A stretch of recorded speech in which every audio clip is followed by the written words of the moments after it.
Good morning everyone. नमस्कार दोस्तों, मैं प्रकृति पांडे आप सभी का स्वागत करती हूँ हमारे चैनल परीक्षा जंक्शन पे, जहां हम आपको RRB NTPC group D examination की तैयारी करवा रहे हैं, जिसका नोटिफिकेशन जारी कर दिया गया है। इसका मतलब ये है कि जो पेपर है आपका कभी भी कंडक्ट करवाया जा सकता है। इसलिए हम आपके लिए बहुत ही शानदार बैच लेके आए हैं, जिसका नाम है रेलवे लक्ष्य बैच, जो कि फ्री ऑफ कॉस्ट है। हमारी मुफ्त शिक्षा का एक बहुत ही अहम भाग्य है, जहाँ पे हम आपको आरआरबी एनटीपीसी का जितना भी फुल कंप्लीट सिलेबस कोर्स है वो आपको फ्री ऑफ कॉस्ट जो है वो प्रोवाइड करवा रहे हैं, आपकी प्रिपरेशन करवा रहे हैं। हमारे इस बैच में लाइव सेशंस चल रहे हैं, लाइव क्लासेस चल रही हैं, जो सुबह 11 बजे से रात के 10 बजे तक कंडक्ट करवाई जाती हैं। जहां लाइव सेशंस में हम आपको एमसीक्यूज लेके आए हैं, प्रैक्टिस क्वेश्चंस करवा रहे हैं, चाहे वो आपका रीजनिंग हो या मैथ्स हो। और अब जीएस में आपको ज्योग्राफी सब्जेक्ट करवाया जा रहा है, तो आपका जो ज्योग्राफी का आधा सिलेबस है वो हम कंप्लीट करवा चुके हैं। यानी कि आपका जो विश्व भूगोल का जितना भी सिलेबस है, जितना भी पोर्शन है आपका एनटीपीसी का, वो है कंप्लीट हो चुका है।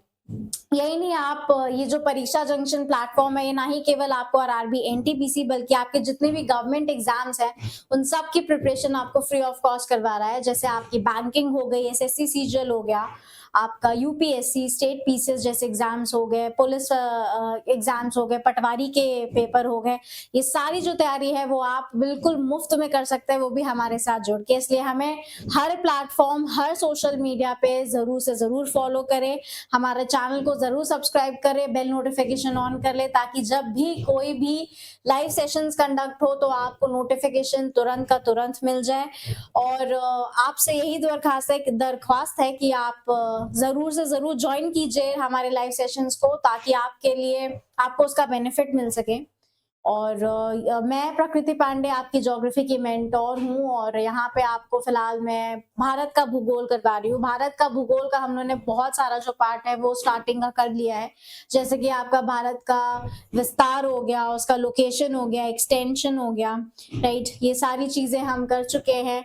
आपका हिमालय हो गया, उत्तर पर्वतीय हिमालय, उत्तरी मैदान वाला जो भाग है, ये सब हम कर चुके हैं। और हम अभी जो है फिलहाल तो आपका प्रायद्वीप पठार का जो टॉपिक है वो चल रहा है, जिसके 2 पार्ट जो है वो आ चुके हैं। आप हमारे चैनल के प्लेलिस्ट में जाके देख सकते हैं, वहां पे आपको सारे जो रिकॉर्डेड लेक्चर्स हैं वो आपको अवेलेबल मिल जाएंगे वहां पे। इसलिए आपका जितना भी थ्योरेटिकल पार्ट है वो भी आप साथ ही साथ करते चलिए, आपके लिए लाभदायक होगा।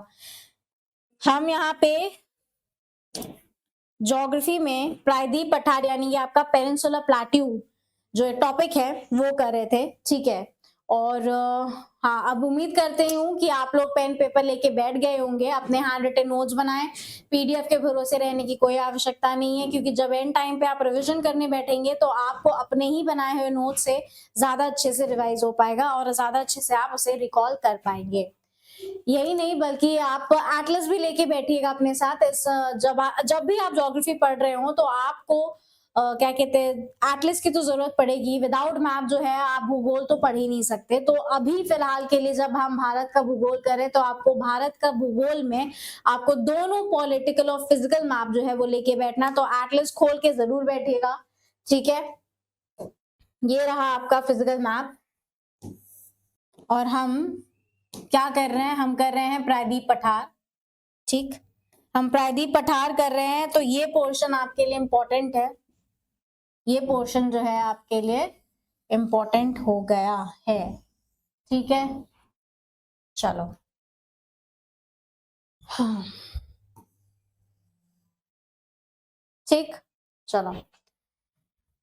कल मैंने आपको शिलोंग का पठार, जो कि आपका मेघालय का पठार है, वो करवाया था। इसके बाद आपका एक और पठार बाकी था, ठीक है। आज हम उसके बारे में भी पढ़ेंगे, और आज जो आपका प्रायद्वीप पठार का जो पार्ट है वो खत्म हो जाएगा, ठीक। इसके बाद हम आपके कोस्टल प्लेन्स के बारे में, तटीय स्थल के बारे में पढ़ेंगे, ठीक है। चलो, तो आपका शिलोंग का पठार यानी कि मेघालय प्लेट्यू हम कल कर चुके थे। आज आपका एक और प्लेट्यू बचा है, जिसका नाम है दंडकारण्य पठार, ठीक। तो हेडिंग है दंडकारण्य पठार।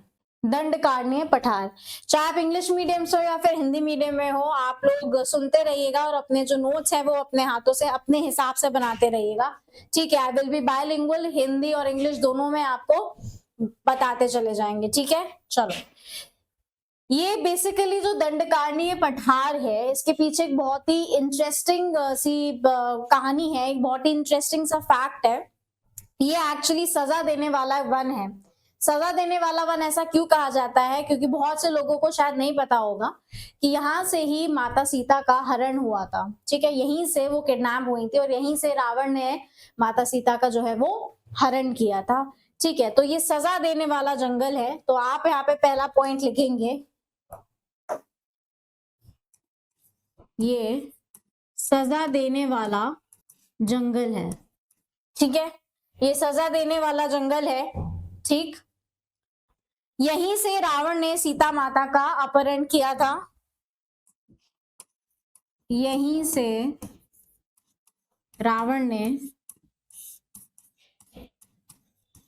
सीता माता का अपहरण किया था। आपके एग्जाम में नहीं आएगा ये चीज, लेकिन फिर भी एक इंटरेस्टिंग फैक्ट है, पता होना चाहिए। तो यहाँ पे आपको ये इंफॉर्मेशन प्रोवाइड करवा दी गई है। ठीक है, चलो, ये कहाँ पे जंगल है? रायपुर में। कहाँ पे ये स्थित है? ये है आपका रायपुर में। ठीक है, हिंदी मीडियम वाले हिंदी में भी रायपुर ही लिखेंगे। ठीक है, रायपुर जंगल। ठीक, ऐसा बोला जाता है कि यहीं से अपहरण किया गया था। चलो, अब आते हैं जो आपके एग्जाम के पॉइंट ऑफ व्यू से इंपॉर्टेंट है। तो आपका जो दंडकारण्य पठार है, वो कौन कौन से स्टेट्स को कवर करता है? राइट, वो कौन कौन से स्टेट्स को कवर करता है? ठीक, चलो, पहला पॉइंट है, किसको कवर करता है? पहला तो हो गया आपका छत्तीसगढ़। पहला हो गया आपका छत्तीसगढ़। फिर हो गया आपका ओडिशा। छत्तीसगढ़, ओडिशा, आंध्र प्रदेश। ठीक है, आंध्र प्रदेश, तेलंगाना। ठीक, छत्तीसगढ़, उड़ीसा, आंध्र प्रदेश, तेलंगाना और महाराष्ट्र। हमने शॉर्ट फॉर्म में लिखा है, आप भी शॉर्ट फॉर्म में बनाइएगा, लेकिन ऐसा बनाइएगा कि जब भी आप पढ़ने बैठे तो आपको याद हो जाना चाहिए या फिर पता हो, ठीक है, कि आपने क्या उस शॉर्ट फॉर्म का मतलब क्या, ये नहीं कि आप लिख के भूल गए उस चीज को। ठीक है, तो ये कौन कौन से स्टेट्स में कवर अप करता है? वो आता है हमारा छत्तीसगढ़, ओडिशा, आंध्र प्रदेश, तेलंगाना और महाराष्ट्र। ठीक है, चलो, ये कौन सा है? ऊबड़ खाबड़ पठार है आपका। ऊबड़ खाबड़ पठार है। ठीक, कैसा पठार है आपका? ऊबड़ खाबड़ पठार है। ठीक है, नक्सली, यहाँ पे नक्सलाइज, यहाँ पे आप कह सकते हैं कि नक्सली प्रभावित है। नक्सली प्रभावित है।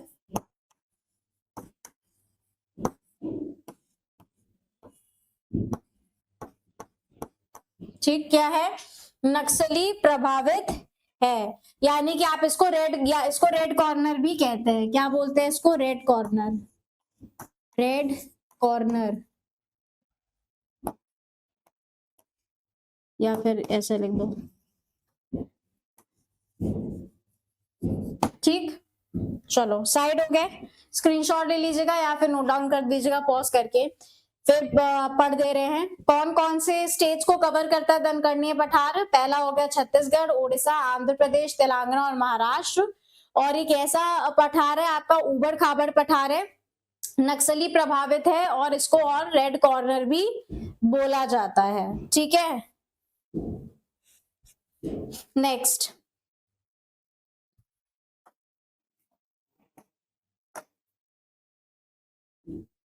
पॉइंट, छत्तीसगढ़ में बस्तर का पठार। बस्तर का पठार। ठीक है, हेडिंग डालेंगे आप, छत्तीसगढ़ बस्तर का पठार। यहाँ पे आपको कौन सा धातु उपलब्ध है? यहाँ पे टिन धातु का भंडार है। क्या है? यहाँ पर टिन धातु का टिन धातु का भंडार है। ठीक, यहां पर टिन धातु का भंडार है। ठीक है, फिर आता है आपका और कौन सा पार्ट है, ओडिशा। ओडिशा, ठीक है, ओडिशा में क्या है, कोरापुट। एक तो हो गया आपका कोरापुट, कोरापुट, ठीक, देख लीजिए कोरापुट। फिर आता आपका कालाहांडी, फिर है कालाहांडी,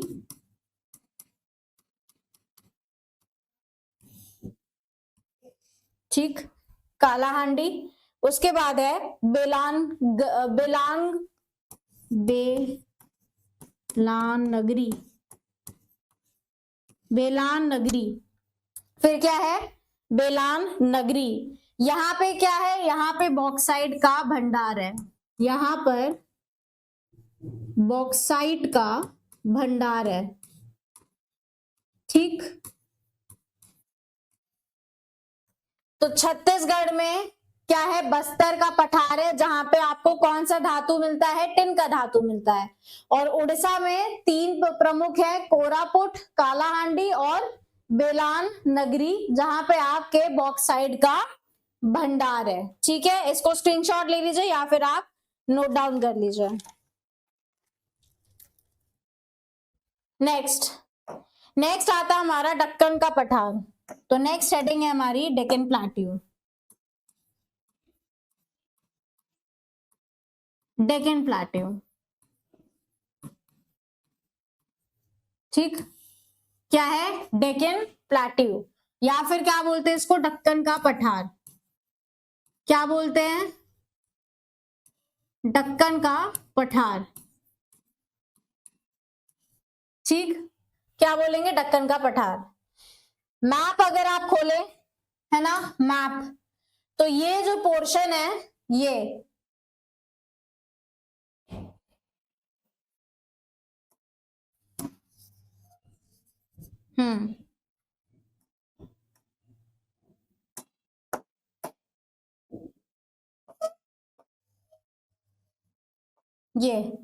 ये जो पोर्शन है आपका,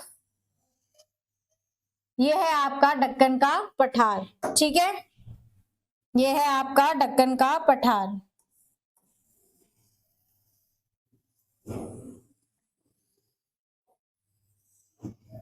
ठीक, ये है आपका दक्कन का पठार। चलो, यहां पे फिर भी बना दे रहे हैं आपके लिए।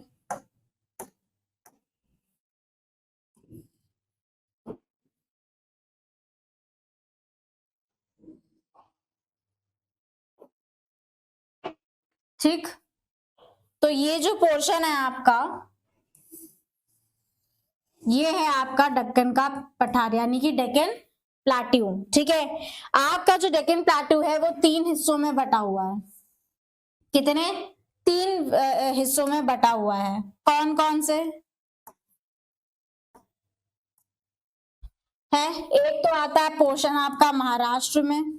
ठीक है, एक आता है आपका महाराष्ट्र में, एक आता है आपका आंध्र प्रदेश और तेलंगाना में। ठीक, एक आता है आपका आंध्र प्रदेश और तेलंगाना में। ठीक, और एक आता है आपका कर्नाटक में। कहां पे, कर्नाटक। ठीक, ये रहा आपका भारत का नीचे वाला हिस्सा मैप, उसमें आपका ये है दक्कन का पठार।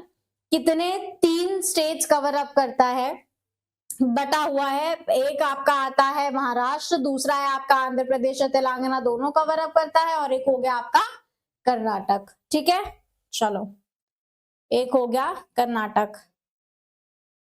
नेक्स्ट अब हम यहाँ पे लिखेंगे पॉइंट्स। अब आप डेक्कन प्लेट्यू के बारे में कुछ पॉइंट्स, विशेष पॉइंट्स लिखेंगे। ठीक है, यदि हम इसके आकार की बात करें तो ये ट्रायंगुलर शेप में है, राइट। इसके आकार की यदि हम बात करें तो आपका जो दक्कन का जो पठार है वो आपका त्रिभुजाकार है ना, आपका ट्रायंगुलर शेप में। तो प्रायद्वीप पठार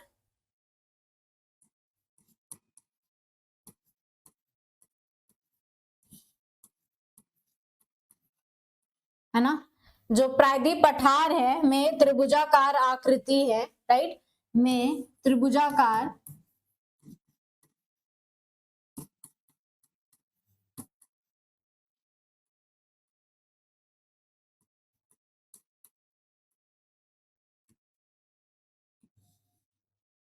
त्रिभुजाकार आकृति में भारत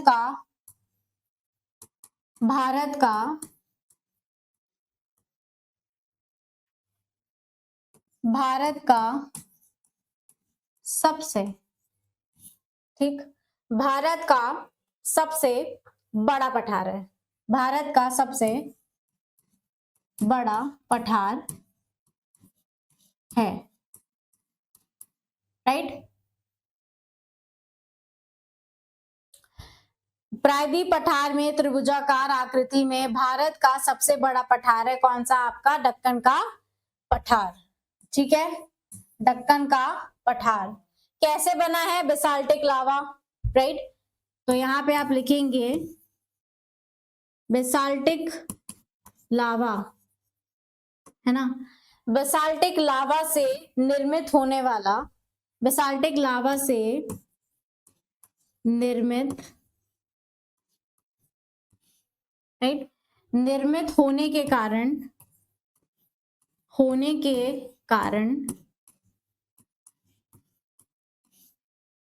कारण काली मृदा यानी कि ब्लैक सॉइल, काली मृदा से संपन्न पठार है। काली मृदा जिसे हम ब्लैक सॉइल बोलेंगे, है ना, से संपन्न पठार है, ठीक, से संपन्न पठार है। चलो स्क्रीनशॉट ले लीजिए या फिर नोट डाउन कर लीजिएगा। थर्ड हमारा पॉइंट आता है, थर्ड, कि आपका जो दक्कन का पठार है जिसे हम डेक्कन प्लेट्यू भी बोलते हैं, हिंदी और इंग्लिश मीडियम वालों के लिए खासकर, है ना, इंग्लिश मीडियम वालों के लिए डेक्कन प्लेट्यू और हिंदी मीडियम वालों के लिए दक्कन का पठार। तो आपका जो दक्कन का प्लेट्यू है वो 3 हिस्सों में बटा हुआ है ना। Deccan plateau divided into 3 parts, divided into 3 parts, right, divided into 3 parts, ठीक। तो पहला आपका महाराष्ट्र, पहला है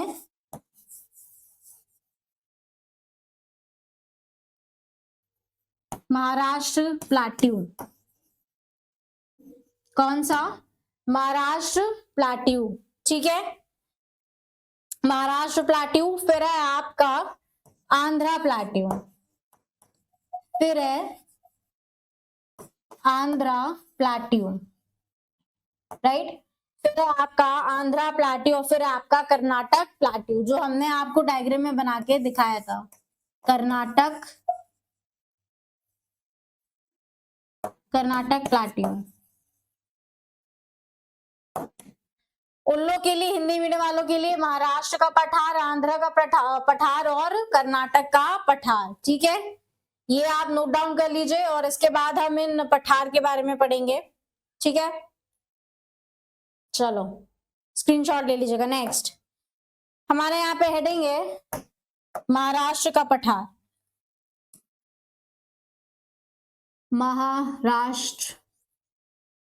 महाराष्ट्र प्लेट्यू,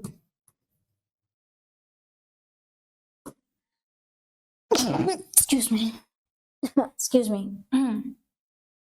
कौन सा? महाराष्ट्र प्लेट्यू, ठीक है, महाराष्ट्र प्लेट्यू। महाराष्ट्र में आपको कौन से टाइप की सॉइल मिलती है?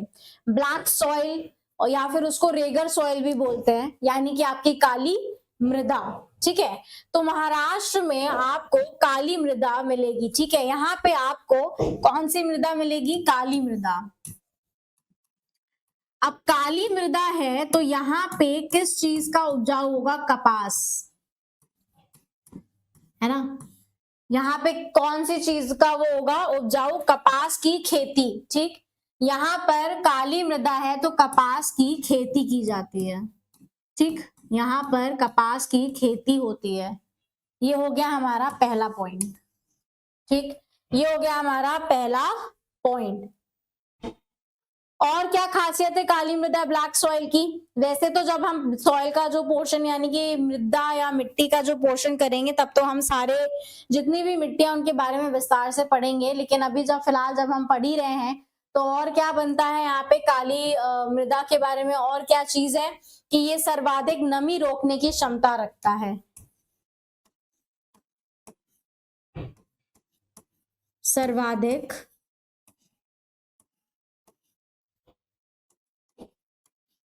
नमी रोकने की क्षमता, नमी रोकने की क्षमता। ठीक, सर्वाधिक नमी रोकने की क्षमता। और क्या है कि यहाँ पे बिना सिंचाई के कपास की खेती होती है। बिना सिंचाई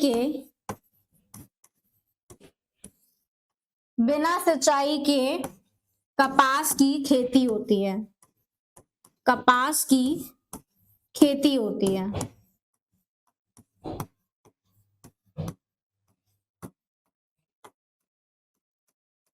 ठीक, यहां पर बिना सिंचाई के कपास की खेती होती है। और यहाँ पे कौन सी नदी प्रवाह होती है, कौन सी नदी फ्लो करती है यहाँ पे? तो यहाँ पे आपकी गोदावरी और कृष्णा रिवर जो है वो फ्लो करती है। तो यहाँ पर गोदावरी और कृष्णा नदी, कृष्णा रिवर फ्लो करती है।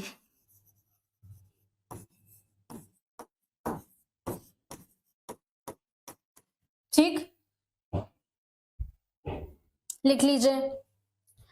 महाराष्ट्र का पठार क्या है? यहाँ पे काली मृदा पाई जाती है। तो काली मृदा के कारण यहाँ पे किस चीज की खेती होती है? कपास की खेती होती है। और क्या खासियत है काली मृदा का कि यहाँ पे सर्वाधिक नमी रोकने की क्षमता है। राइट, यहाँ पे मॉइस्चर होल्डर है ये। राइट, यहाँ पे मॉइस्चर होल्डर है ये इसका एक क्या है, कैरेक्टरिस्टिक है। फिर आता है कि बिना सिंचाई के कपास की खेती होती है। यहाँ पे बिल्कुल जब यहाँ पे आपका सर्वाधिक नमी रोकने की जब क्षमता रखता है ब्लैक सॉइल, तो यहाँ पे बिना सिंचाई के क्या होता है, कपास की खेती होती है। और यहाँ पे कौन कौन सी नदियां बहती हैं? पहली हो गई गोदावरी और दूसरी हो गई आपकी कृष्णा नदी। ठीक है, चलो नेक्स्ट आता हमारा आंध्र प्लेट्यू। नेक्स्ट है हमारा आंध्र प्लेट्यू, आंध्र का पठार, आंध्र प्लेट्यू। नेक्स्ट है हमारा आंध्र प्लेट्यू। ठीक है, अब आंध्र प्लेट्यू जो है वो आपका दो हिस्सों में बटा हुआ है। ठीक, तो हम यहाँ पे कैसे ऐसे समझेंगे, ये आपका बना है। ठीक, यहां से ये है आपका पोर्शन। चलो यहां से कृष्णा रिवर फ्लो हो रही है। ठीक, ये आपकी कौन सी है? ये आपकी कृष्णा रिवर। कौन सी? कृष्णा रिवर। ठीक, ये आपकी कृष्णा रिवर है। जब ये जो नदी जो है यहाँ से बह रही है तो ये जो आपका आंध्र का पठार है ये दो हिस्सों में बट चुका है। तो पहला जो आपका उत्तरी में पड़ता है वो है आपका तेलंगाना का पठार, है ना? तो पहला जो उत्तरी में पड़ता है वो है आपका तेलंगाना प्लेट्यू। ठीक, कौन सा? तेलंगाना प्लेट्यू या पठार। और दूसरा आपका रॉयल सीमा पठार, रॉयल सीमा पठार।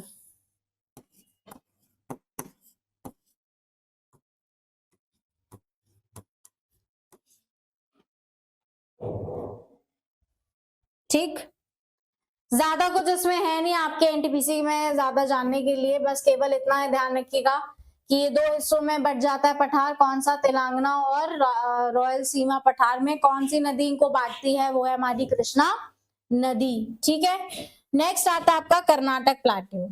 नेक्स्ट है आपका कर्नाटक प्लाट्यू, कर्नाटक का पठार, कर्नाटक का पठार या प्लाट्यू कह लो आप, ठीक। क्या है ये, अब ये भी हम डायग्राम के थ्रू समझेंगे, ठीक। ये भी हम जो है वो डायग्राम के थ्रू समझते हैं आप क्या।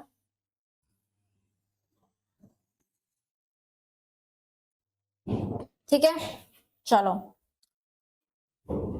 यहां से आपकी दो नदियां निकल रही हैं, ठीक। एक तो ये हो गई आपकी कृष्णा रिवर, और यहां से जो मिलती है आके यहां से आती है आपकी तुंगभद्रा रिवर, ठीक। तो यहाँ पे हम लिखेंगे कि ये जो है आपकी, ये है आपकी कृष्णा रिवर, कृष्णा नदी, ठीक। कृष्णा रिवर या कृष्णा नदी कह सकते हैं आप। और ये है आपकी तुंगभद्रा, तुंगभद्रा नदी, ठीक। तुंगभद्रा नदी, ठीक है। और यहां से आपका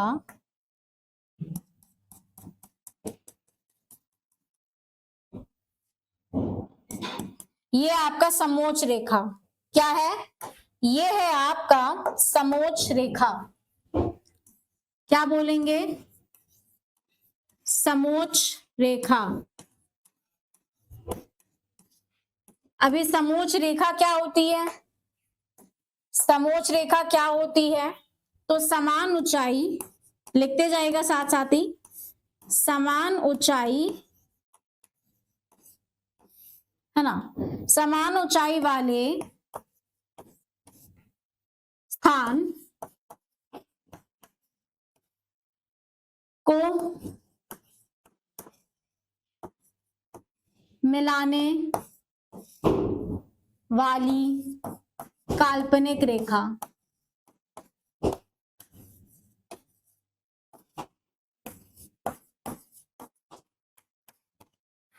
ठीक। तो ये समोच्च रेखा क्या है, ये समान ऊंचाई वाले स्थान को मिलाने वाली आपकी काल्पनिक रेखा, उसको क्या बोलते हैं, समोच्च रेखा बोलते हैं। अब जब ये लाइन यहाँ पे ड्रॉ हुई है तो ये इसको दो हिस्सों में डिवाइड करती है। जो आपका ऊपर पड़ता है, जो आपका उत्तरी में पड़ता है, उसे कहते हैं हम मैसूर का पठार, मैसूर प्लाट्यू। क्या बोलते हैं, मैसूर प्लाट्यू।